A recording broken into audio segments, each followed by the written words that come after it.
So hello and welcome to my first sew along to accompany a sewing kit. So this has been a dream. So I'm so happy to be here to tell you all about what we're making in this sew along. So Exhibit A. This is the Fibre Mood honey blouse. And I've picked this quite a large print because I just thought for a nice cropped blouse a big pattern would be lovely. I do like big patterns. So what goes on in the honey blouse? Well, there's quite a lot. So we have a cropped blouse. You can see it there, it's quite cropped. It's got gathering into a little cuff with some ties, so I've tied mine in a bow so that at least they're kind of out of the way and they look really cute. There's a continuous lap here. There is the cutest collar with a frill on it, and it's got a collar stand. There's a frill down the centre here. Now there's a single frill and it covers a button placket, so there's buttons in here underneath. It's got a burrito yoke, and at the back, you'll hardly be able to see it, but it gathers into the burrito yoke. So yeah, I think that's all the details. So this sew along is basically there to replace the instructions for the Fibre Mood blouse, basically, because I like to make something a few times, figure out a few easier ways of doing things, and then I do it my own way. So we are not following the Fibre Mood instructions step by step. I didn't even include them in the sew along. It's done in the way that I found after making two. This is my third. The way that I like making it. So it's Andrea's way of making the Fibre Mood honey blouse. So what I've shown you in this sew along is clearly how to make the entire blouse. I've shown you how I do a continuous lap. I've shown you 3 different ways that I do gathering. So there's a lot of gathering on this because there's a frill on the collar, frill down the centre. There's gathering here into the cuff, and there's gathering at the back yoke. So I've shown you 3 different ways that I do them. There's the placket here, and basically the blouse comes in 2 different versions. One, as you can see, with the frill. I've gone all out frill on this one, and there's also a version without the frill. So the one with the frill, you cut out a left and a right front piece. If you're not going to use the frill, it is definitely an easier blouse to make, and you just cut out one of them on the double.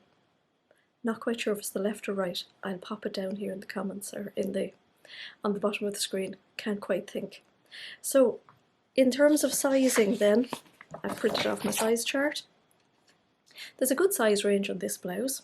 So it goes from size 4, which I think is basically a shop bought size 4, up to a shop bought size 30. And that is a bust of 30 and hips of 33.5 up to a bust of 55 and hips of 55. Now the hips don't really matter in this blouse because it just goes below the waist. So it does say on this that basically choosing your size should be chosen on your bust measurements, because the hips, it doesn't really particularly matter.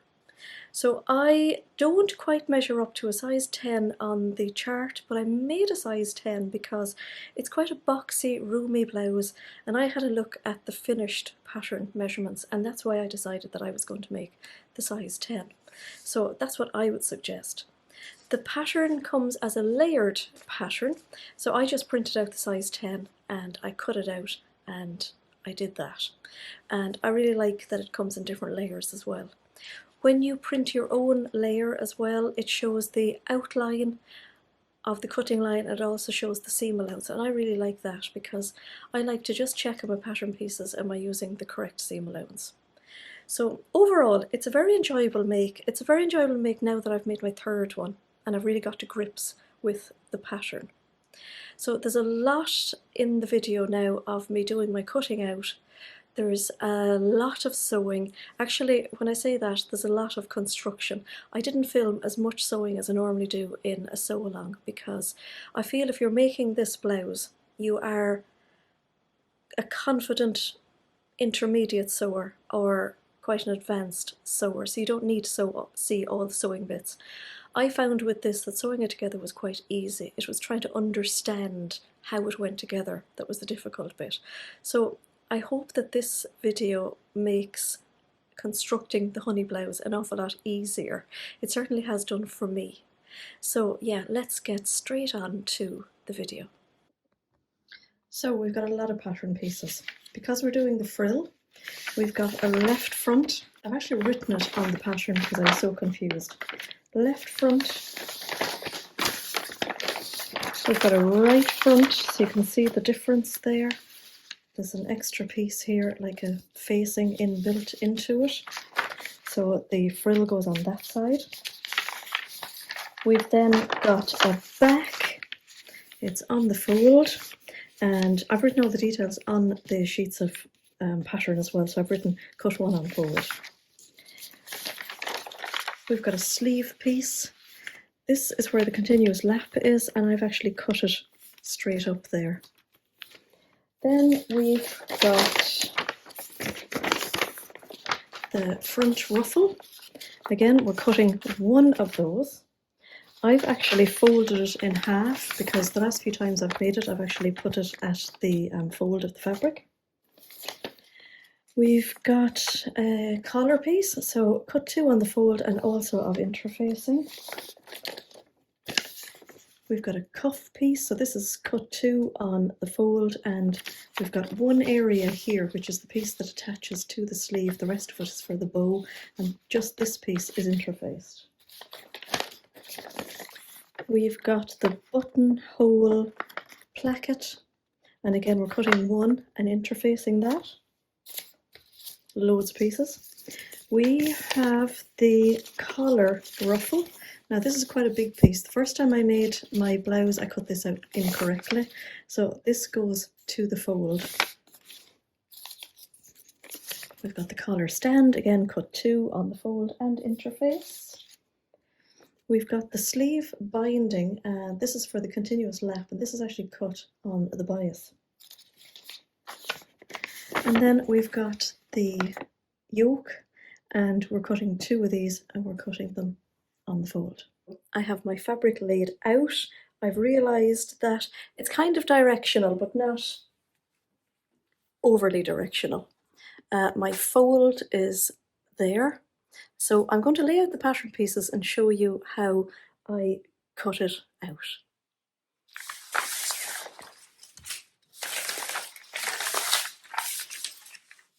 So we're going with the back. I think this keeps it moving.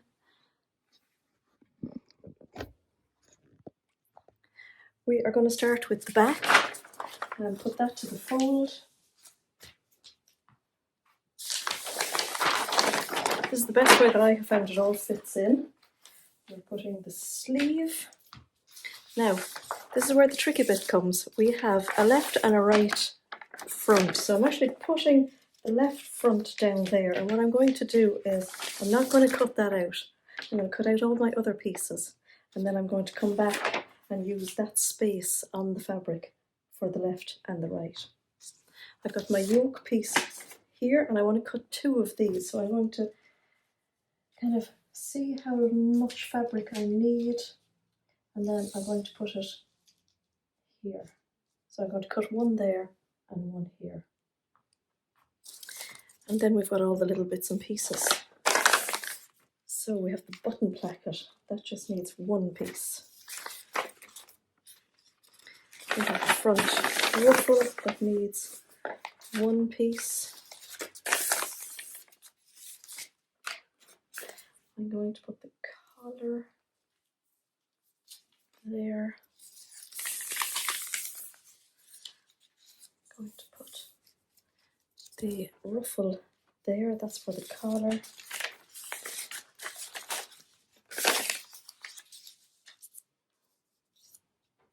That's for the sleeve, so I'm going to cut one there and one there.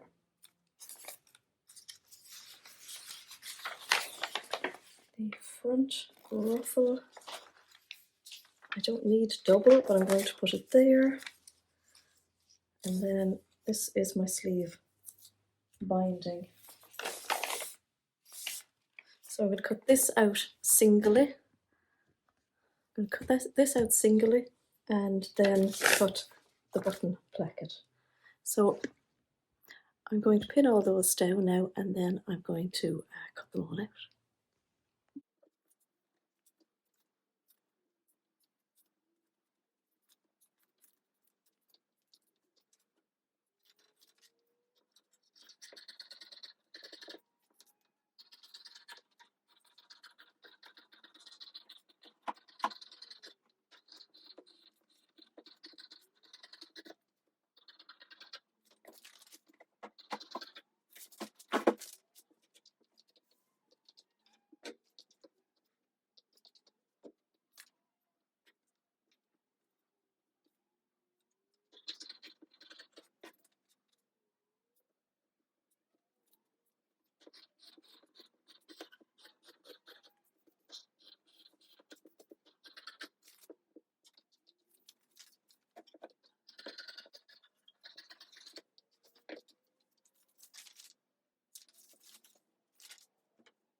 Okay, so you can see, well, I hope you could see most of that.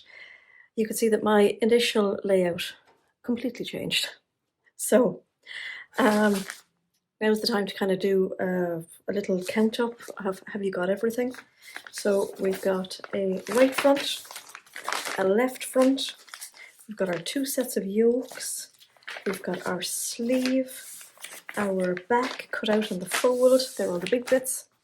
Then we have the two parts of the collar. So we've got the collar stand, we have the ruffle for the collar, we've got the button placket, and we've got the frill for the button placket, and then we've got the continuous lap, two of for the sleeve, and two of the ties.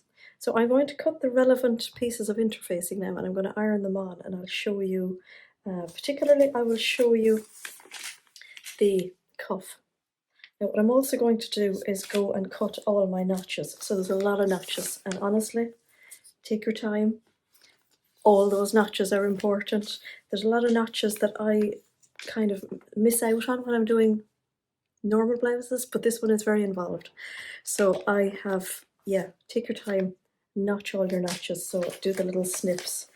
On the button placket, there's notches just on one side, and that's actually very relevant, so we'll find that out further on in the sew along. The collar ruffle has some notches that line up to notches on the collar, so again, really important. Collar stand has notches. The back and the fronts have notches down here at the hem. Again, they're important. And there's one up here in the back for the gathering. And also I do a little snip in the center of the back as well for the gathering. The sleeve has your normal top center. You have your front one notch. You have your double notch for the back. And also you have one notch here, and you also have the slit here for the continuous lap. The yokes have a notch here that lines up to the gathering on the back. There's one here that shows your shoulder line, and another one here that helps out in the insertion of the collar. The left front and the right front have, oh, I forgot to cut this little bit. They have notches as well, so again, important ones here for the hem. We also have some up here for the neckline, and we have one here which will help with the sleeve. And then on the right front, where we're putting the frill, we've got notches down here along the front, and they help with the placement of the frill and the button band. And then again, we've got the ones down here for the deep hem, and we've got one here for the sleeve. So cut all your notches and then check, do you have all your notches marked? Because they're a help. Okay, so we're ready to start sewing. I've got my interfacing done. I'll show you the other pieces of interfacing as we go along the sew along. This is the left front, and I've got a piece of interfacing down along where the button band is going to be. So there's a little notch here at the top, and the piece of interfacing just goes down along basically the fold line of where it's going to fold over. Now I've also folded up and ironed where the hem is on the bottom, and it's important to do it now. So if you remember, there's little notches on here, left and right. So I basically folded that up and ironed it, and then I folded in a second fold of 1 centimeter. I did that on the right front also, and on the back piece. While I was doing it, I may as well do them all. So the first little piece of sewing that we're going to do is actually down here on the left front. And what we're going to do is we're going to turn up, we're going to pinch this where the little notch is here. And then we're going to sew from the bottom to the top of this fold here. So very quick little sew, So there you have it. What I'm going to do now is bring this to the ironing board, and I'm going to iron this fold along here. Now when you iron that across, it slots in very nicely into the hem there. So I'm going to pop a pin in there to hold it. And then I'm going to top stitch to hold the buttonhole band in place. And I'm going to go in close to my, my overlocking, same distance all the way down. And I'm going to stop maybe one stitch onto the hem. Now this is how it looks. It was actually 3 centimeters in from the edge. And as I said, I stopped just here into the hem. So we're going to put that to one side. The hem is still free, as you can see. Then we're going to get our right side. Oh, it looks very wobbly there. I don't know what's going on.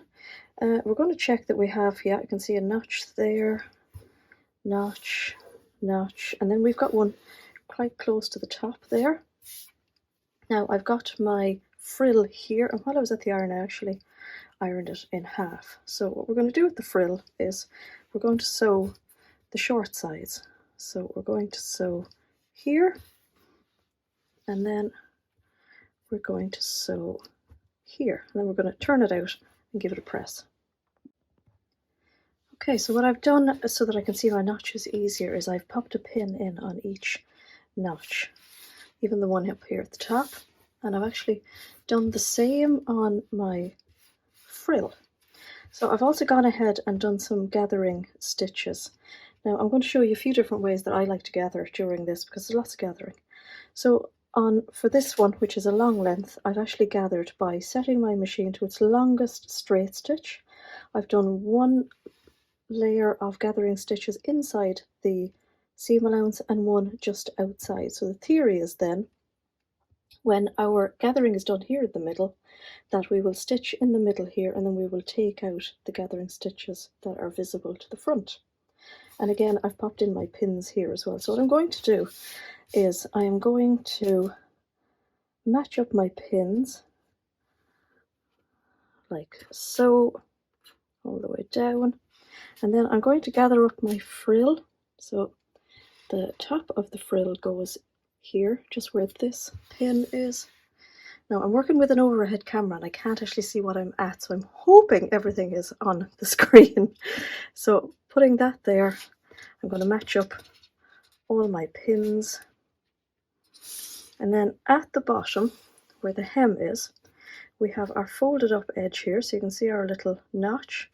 That is where our frill is going to end. So the very bottom of the frill is going to be there. So that's going to be enclosed then in our hem, same as on the other side that we did. So to gather up, I'm literally going to pull out the bobbin threads, so separate them out like so, and just to start pulling, and then I'm going to even out my gathers. I'm going to try and do it at the same time. I'm going to just do it off camera because I can't see what I'm at here, but I'm going to gather up, and I'll come back and show you what it looks like when it's all gathered. And here we go. So it's just down close to the first notch there. I've evened out my gathers. I may even them out a little bit more as I'm sewing, and then it's right down there into that fold. So what I'm going to do now is sew at my 1 centimeter seam allowance all the way down to the bottom. Now here we go, slightly different angle. I've moved onto the camera because I literally couldn't see anything from the overhead one, so apologies if the look is different and the sound is different, but anyway, hey ho, we'll do the best we can. Here is the front then with the frill on it. I've sewn it on, and I've actually popped in the pins again where the notches are, because it's just, I find it easier to find them basically. I have my buttonhole band here, and I've done the very same. I've marked in where the notches are. So what we're going to do is, oh, and I've overlocked the raw edge. I've actually filmed this 3 times, so sorry, bear with. Now, okay, this is where I got very confused when I did this very first. So on the bottom end, so the bottom end of the button placket is as you're looking at it now, the overlocking is here, you'll have a little notch. And what you want to do is fold that notch. I'll move that out of the way so you can see it. I'm going to pin mine, and you're going to notice that it's not half. So the under bit with the overlocking is ever so slightly wider. Now you're going to sew within the seam allowance as far as the seam allowance here. So literally you're going to sew from there to there. So you're going to have the seam allowance free, and this will make sense in the next step. So this is how it looks. So you can see it's open there. So okay, the next step then we're going to do is we're going to match up our notches. So matching up our pins.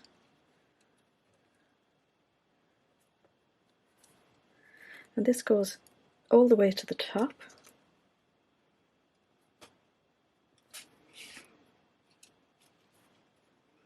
And we're going to pin this piece here.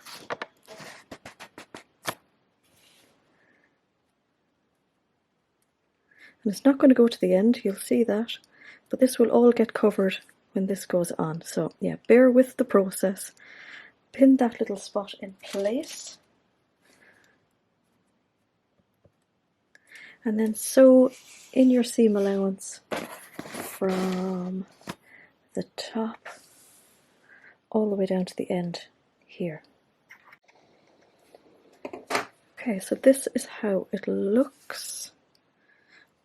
So for all intents and purposes, your stitching here should line up with where you stitched your frill on, and this little bit is free. So the next thing for us to do is to put that over like that, so the facing part, so it's all flat here, and then where our notch is here, like we did on the other front, I'm just going to put the scissors there so I can hold the place, and then turn that up so that the raw edges are even. Put a pin there if I can, and then I'm going to sew this bit down here at the 1 centimeter seam allowance.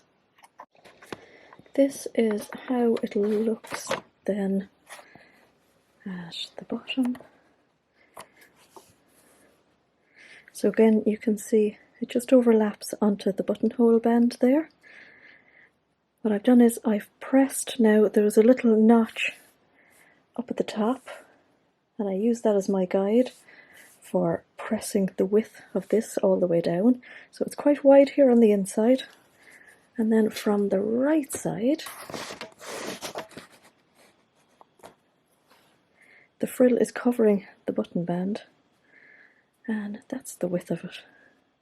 So what I'm going to do now is I'm going to top stitch quite close to the edge here, and then that will secure the buttonhole band at the back. Now at this point you can do your buttons or your buttonholes if you fancy. I'm not going to do them yet, I'm going to wait until the end. Also, something to point out as well is that the frill isn't all the way up to the top there. You can just see it's the width of the seam allowance down from the top. So I'm going to go ahead now and I'm going to top stitch all the way down to the very bottom. So we have our left and right front just left one side for the moment. I've grabbed my back piece. There's gathering on the back piece from one notch to the other. I've done a little snip here in the center as well because I find that very handy. Here are our yoke pieces, so we want one yoke piece. If it's very floral, I usually look at the 2 yoke pieces and see which one would I prefer on the outside. I think I'm going to go with this one because it's actually got a full flower. So I'm going to pop that one. That one's going to be the inside one. Just for the fun of more gathering, I am going to use some clear elastic. Now this was something I bought off Amazon ages ago. If you got our advent calendar this year, you would have got some clear elastic. I think they called it swimsuit elastic. So what you want to do is cut a piece of elastic which is going to be the end width of when you've gathered. So basically get your facing, there's your notch, there's your other notch. So basically when the back is gathered in to fit the facing, that's the length that you want. So I grab some elastic, put it to one notch, put it to the other notch, and then cut it.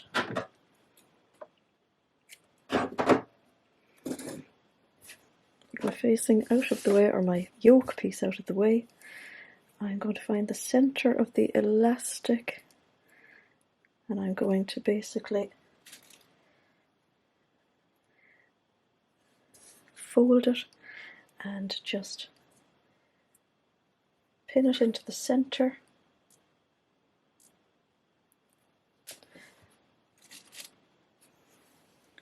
I'm going to pin it to each notch.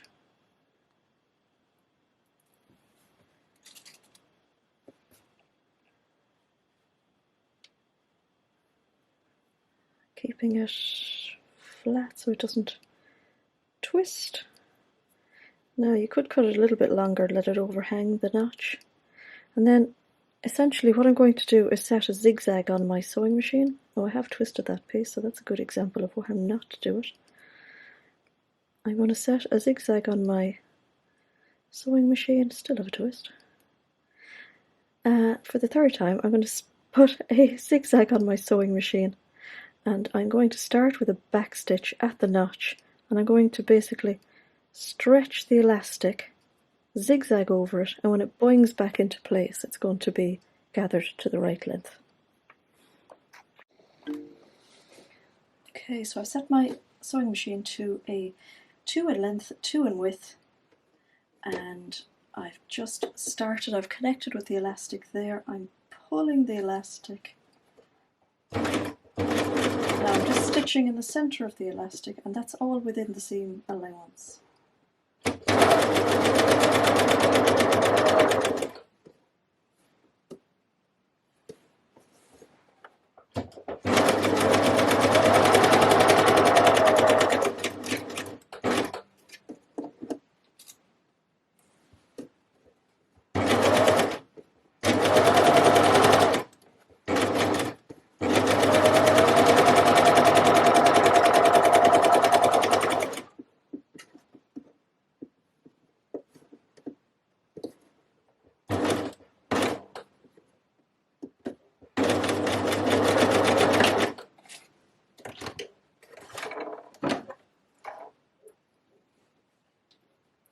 So you can see there it's all gathered up. So if I did that right, this length should match up straight to the yoke.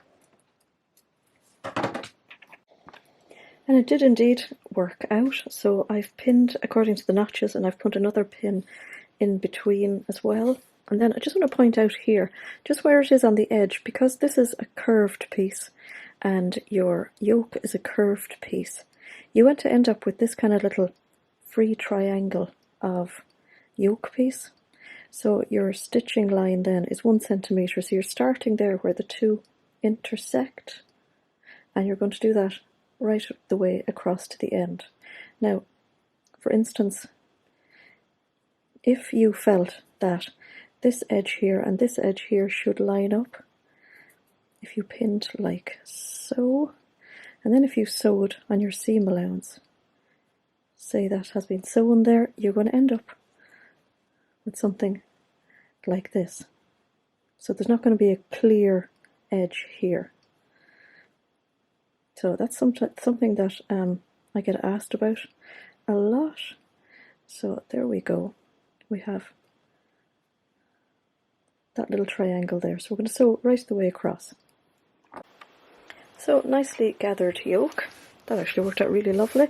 You can see there where my seam is. There's a good clear edge there, no little gaps. Same on the other side. Now what we want to do is grab our fronts. That's my other yoke. Our fronts, and we're going to sew the shoulder seam. So make sure that you're putting it on the right way. So this is going into the center. Again, we're going to pin here the same.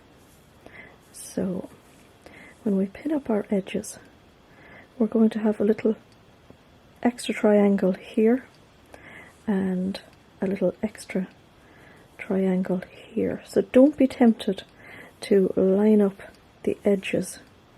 We want to line up the seam allowance. So I'm going to pin the two fronts on and sew them, and then I'll come back and we'll start on the second yoke piece and we'll go through the burrito method. So this is how she's looking at the moment. So we've our two fronts here with the shoulder seams there that we've just sewn. We've got this extra piece of facing. So what we're going to do is we are going to put the right side of the facing to the wrong side here, and we're going to pin this on top.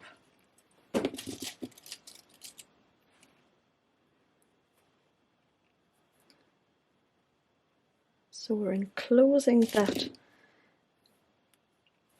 shoulder seam.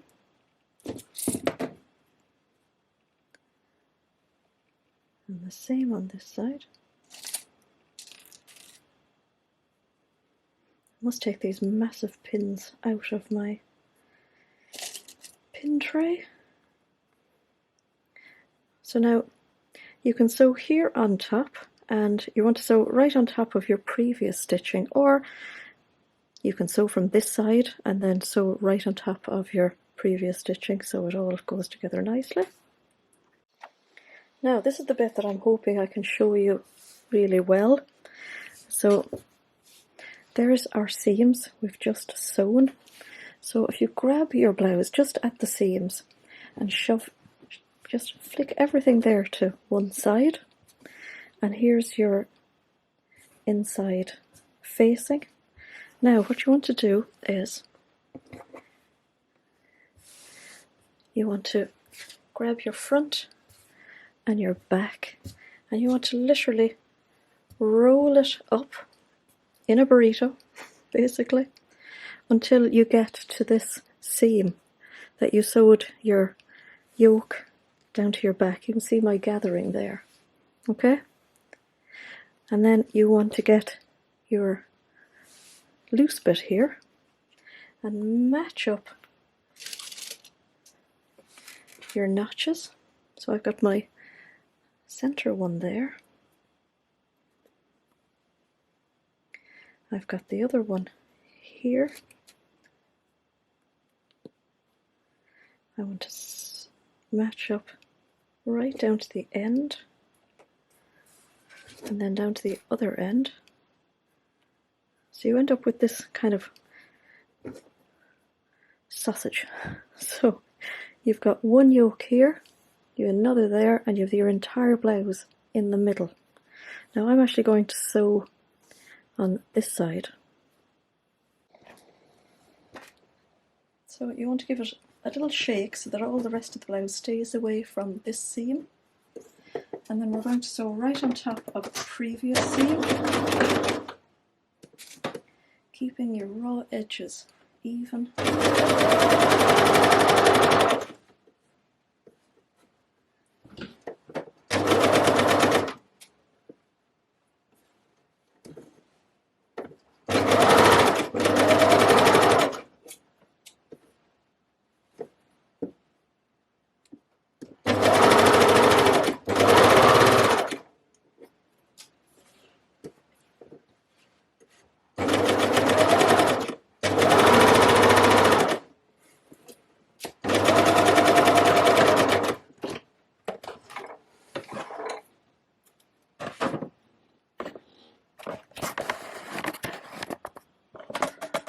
Now this is where the clever bit is. So then when we turn it out, give it a good shake.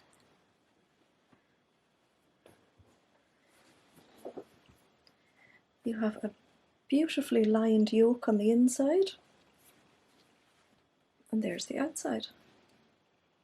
So I'm going to give that a press now, so I'm going to press my shoulder seams, and also I'm going to, well, I'm just going to press all of the yoke basically.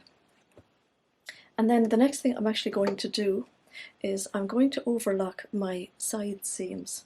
So the side on the front and the back, so 4 seams. Sorry, when I said overlock the seams, I meant overlock the raw edges. So I have indeed overlocked my raw edges, and now I'm breathless because my iron is actually downstairs. I don't have an accessible plug here, so I've left it downstairs, and anyway, it all adds to my steps. But it just goes to show me how unfit I am. So we're putting right sides together, and again, I keep picking up that massive pin. We're going to pin them along. Now match up your notches at the bottom, so this is where the bottom fold was. And we're going to sew them, and then it's going to feel like we have a blouse. We're going to press those, and while we're going to the iron, because I'm thinking I want less running up and down the stairs, our next part of the blouse is going to be the collar, which again has a frill. So the edge of the frill, oh, I did it different on this, every blouse is different. I have my frill piece here, and while I was ironing earlier on, I actually ironed it in half. So on the short ends again, like we did on the frill that goes up the middle of the blouse, we're going to sew the short ends, turn them out, and iron it. So 2 jobs of ironing all at once. Now that the side seams are sewn, you can sew the hem now. So I'm going to start right at the very end and sew, or right at the very beginning even, and sew to where it joins up here on the frill basically. So it's collar time. So here's our frill. Again, I've done the same. I've put the pins in where the notches were, and I've done the same on one collar. I've interfaced both collar pieces, and I've decided on this one because I quite like this flower here. So yeah, I've decided to go the kind of old-fashioned route of gathering this time, and I've just threaded up, double threading a needle, and I'm going to sit here and quite happily gather along. So then I'll come back and pin it in place. So I've it all gathered and pinned into place. When I'm distributing the gathers, I concentrate a few more around the curve here, just so that when they open out, it won't like curl in, if that makes sense. The frill goes the width of the seam allowance away from this edge as well. I don't think there's a notch there, but that's what you do. I've put lots of pins in, and now I'm actually going to sew it in place inside the seam allowance, just to hold it in place, so that when I sandwich the next piece on top, it'll just be easier. So here's my collar with the frill on it. I've actually ironed it flat, so that just stops some of the frill getting caught when you're sewing the next step. So next step is to sandwich the two together. Here's my other collar.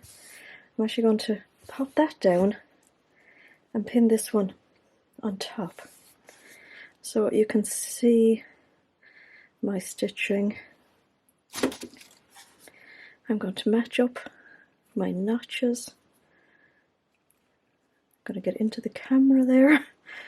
So I'm going to pin it all around. Now, bearing in mind that I've done my, I guess you could call it like a tacking stitch, holding the frill down. I've done that just inside the seam allowance. So my next layer of stitching is going to be close, but a little further out here. And then we're going to have a cute frilly collar. Okay, I've sewn my 2 layers together. I've just trimmed a little bit of extra bulk there out of the corner. I've left all the rest of it on. If I turn it out and it feels a bit bulky, I'll trim it off. Now before I trimmed it off, I made sure that the frilly part hadn't got caught, so that none of the extra little frill bit had kind of, you know, gone into where I stitched it basically. But I do find that ironing it makes such a help for that. Now, don't be too critical over your frill. It's not going to be perfect. And if it is, congratulations, that's amazing. This is my third colour, and yeah, I'm happy with it. Basically, that's fine. So you'll see just at the top there, the frill is shy of like the edge. So I'm going to give that a good pressing, and I'm also going to press one of these, so the collar stand, I'm actually going to press up a hem on the bottom of it, the width of the seam allowance. So that's 1 centimetre, and if you're unsure of that, you can always look at the pattern pieces because they all have the seam allowance on them as well. Right, so here's our collar. Here's our collar stand that I've ironed up one of the seam allowances. And what we're going to do is, I have the wrong side, so the underside of the collar, because I've chosen which side I want, and I want this here to be the right side. So I'm going to look at the wrong side.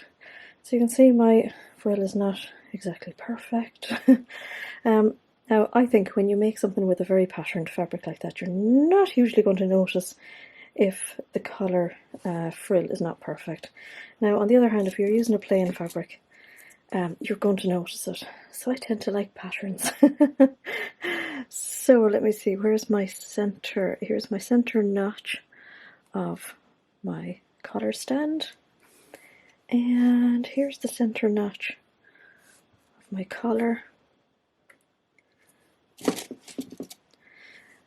have a notch here. I'm just after re-notching them because they kind of disappeared in the interfacing, and that shows the edge of the collar.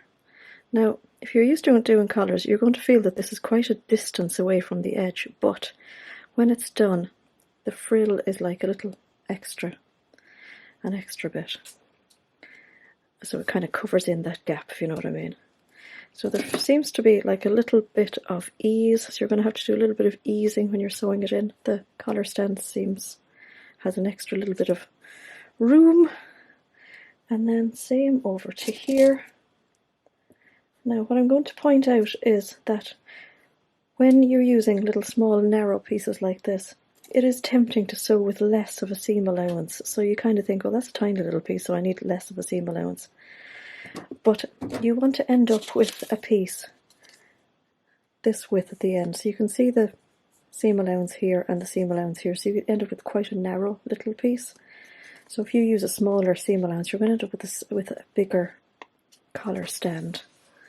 So the method then is to sew from here around, so that's going to stabilise it in together. I'm going to do it in 2 passes, so basically I'm going to sew this on and then I'm going to put the under one on, kind of like when I did the frill on the collar.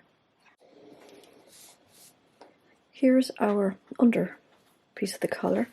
Now I'm going to point this out here, so this little frill here, we don't want that to get caught in, so I think I'm going to actually pop a pin there just to keep it out of the way on both sides, because I've gone to the bother of sewing that little edge so that it's not part of the seam. I'm going to push that out of the way so it doesn't get caught there in the way for sewing. Yeah, that's okay.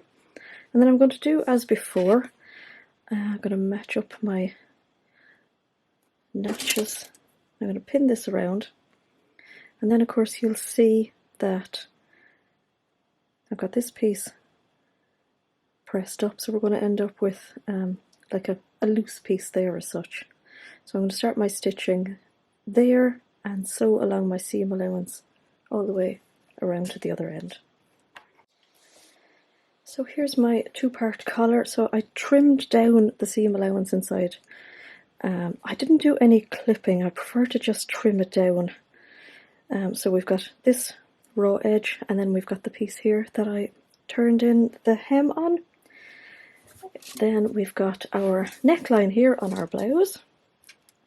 And again, what we're going to do is match up all our notches. So if you're used to doing collars, this actually works in really nicely. So match up the center. I always start with the center and then work left and right. And then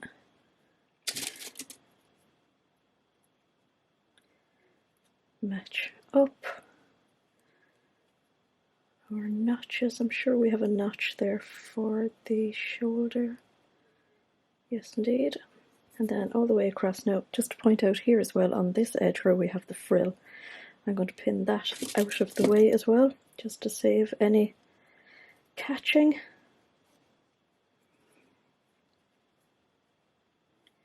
So I'm going to put some pins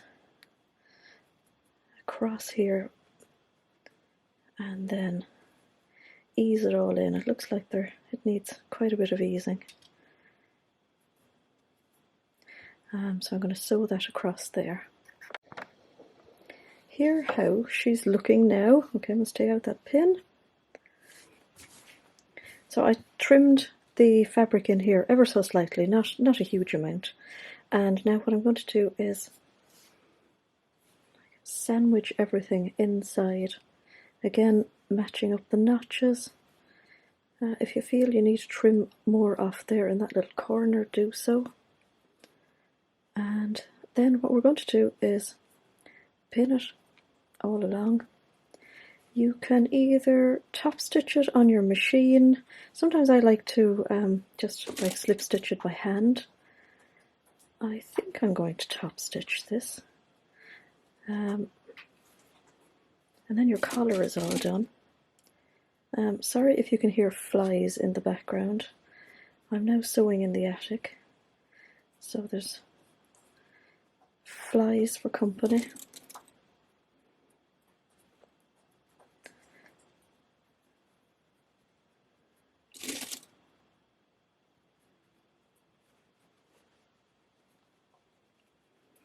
Okay, that seems to be working out nicely. So something like that. I hope you can see that. So I'm going to start here and go quite close to the edge and sew it all along, and then the collar is actually done. We are on to the sleeve, and here we have a continuous lap. So this is towards the back of your sleeve. So basically we're going to bind this entire piece here. I've done one because I wanted to kind of give you an idea of what it's going to look like before we start pinning. So here it is on the wrong side. So basically, actually, I forgot to mention, I've already ironed up the seam allowance on just one side of each of the bindings. So you can see there I've sewn along the seam allowance. It's even width across the back. And then on the front, you can see that it's even here on the lap fabric. We start off here on the sleeve fabric and we go closer and closer and closer until almost nothing here at where the slit is, and then back out again to the width here at the end. So what we are doing is, here's our right side of the fabric, as you can see, and we're actually putting the binding on the wrong side. I find that this works the best. You can do it the other way. You can certainly do right side to right side. So what you want to do, and again apologies for the flies, they've woken up. We're going to pin it here. We are going to pin it at the end. And then we're going to, I'm not going to use the word stretch, but we're going to open out everything. And just in the center here, I'm going to put a pin. And you can see I'm pinning it to almost into the seam allowance. So basically then what we're going to do is sew from this end right into the center there, and then out towards the edge again. So you can see it's not edge to edge. We're not keeping the seam allowances together. I might pop another pin in there so that it's like halfway into the seam allowance. And here it is, halfway into the seam allowance. Now I'm going to try and film that. There's something wrong with my machine today. I don't know what's going on, but if I can film it, I will film it.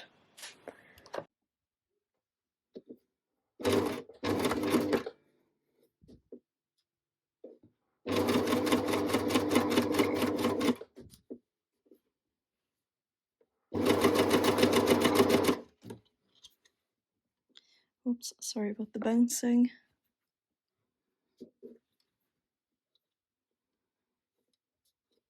So here I'm trying to get quite close to the edge here.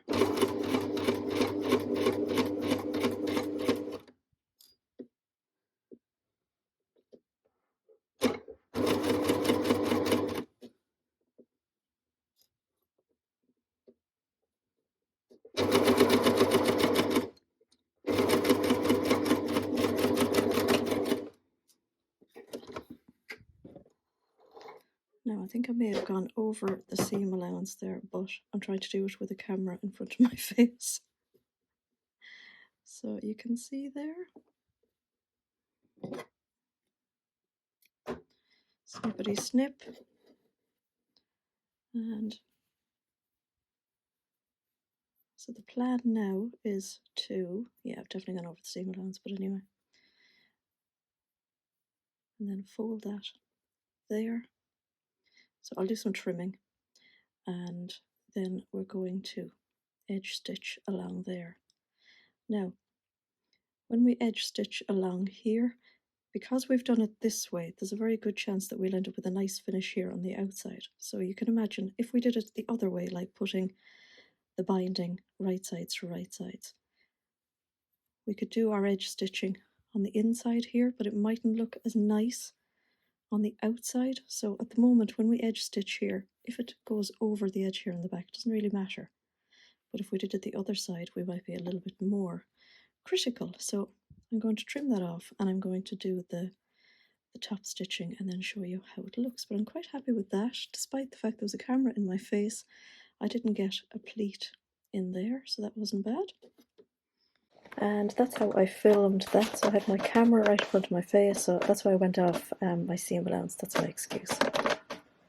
Now, back to our sleeve. So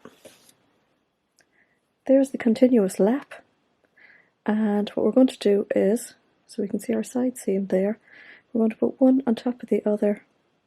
Where the wider bit is here, we're going to fold the lap towards the wider piece, so that's what I mean. I'll put one on top of the other, and then on the inside we're going to pinch the center of it here so that there's like a 90-degree bend there, and we're going to do a little stitch across there, and that'll just hold it in place. And then on the outside here we're going to put that behind there, and we're going to do a little stitch here. And as they say, here's one I did earlier. So this is a good example because you can see the stitching there on the like creamy flower, and it's just a little tack just to hold it back so it's on the wider side. So the next thing we're going to do, and I'm not going to film this or else the sew along is going to be 3 hours long, is I'm going to overlock around the edges of my sleeve, and I'm going to put my right sides to right sides, and I'm going to sew my sleeve seam and I'm going to press it open. Now we're on to our sleeve ties. So these little guys here, so nice little band and ties in a bow.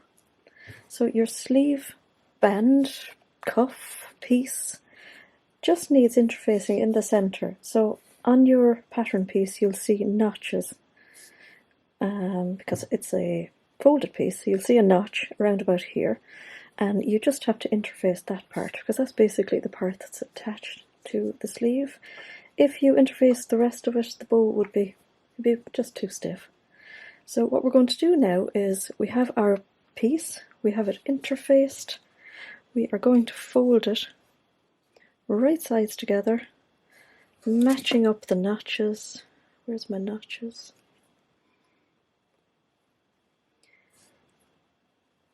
And basically the piece that's interfaced, we're not going to sew, we are going to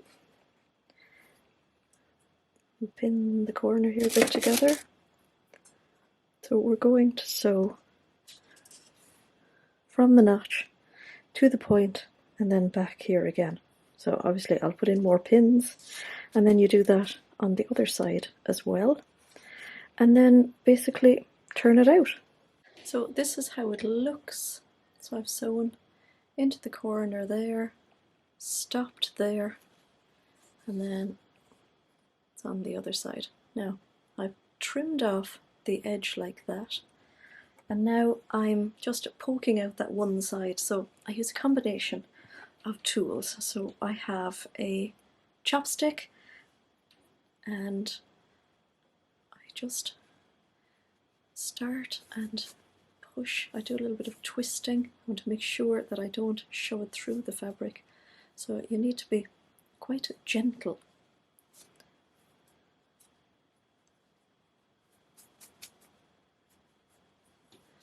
And then I use my pointer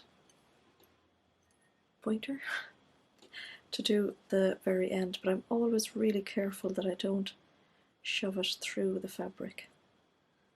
So it's very, very easy, especially when a fabric isn't interfaced. That one now, of course, is going against me because it's the one that I'm filming, of course. It would have helped if I'd had the whole thing pushed out. So that's what we're starting off with. So a bit of a messy looking corner. And then we're going in with the more pointed one. And this fabric is quite fine, so I'm just being very careful. I'm even speaking quietly. Now, I'm not going to push my luck to get a really good point, but that definitely looks better, and it'll look even better after I've pressed it. So I'm going to go and give that an iron, and what I'm going to do is this bit in the middle, which is essentially the cuff, I'm going to iron in the seam allowance just on one side, so that's going to be very helpful when we're sewing it onto the sleeve. Here's our sleeve cuff. What I've done is I've extended the notch here so that one side of the raw edge is standing out, and then I have pressed the other side in. So kind of open that up like so. Now the sleeve is gathered into the cuff, so I've shown you a couple of my favourite types of gathering, and what I've decided to do is I've just run it with a little tack and stitch, or a little gathering stitch basically, with the needle. That's what I like to do. It's not everybody's choice, but either of the three methods I showed you would work for this. And then basically what we're going to do is we are going to pin raw edges together. Now I kind of have my hand inside the layer here because I don't want to get the other side caught in, so we want to keep that free side free. Get my gathering thread out of the way. Now find my other edge, and again I'm going to pin it here. So of course with our continuous lap, one is in folded over like that, and the other one is out. So what I'm going to do then is I'm going to pull in my gathering stitches, and I've actually marked the halfway mark on the sleeve. I'll show you on the other one. I don't know if this is in the pattern. I couldn't be bothered getting the pattern piece, so I just did a little snip there, and what I'm going to do now is get my halfway mark here, and do a snip. I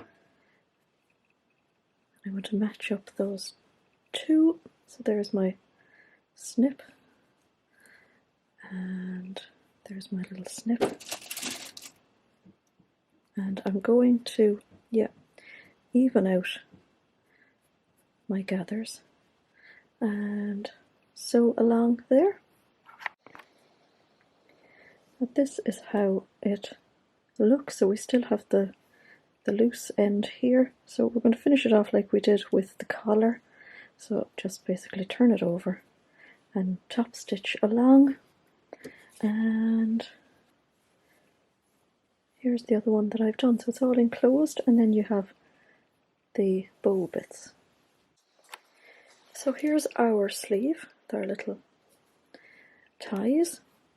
And now it's down to inserting the sleeve. Now the sleeve inserts really easily. It doesn't need an awful lot of ease.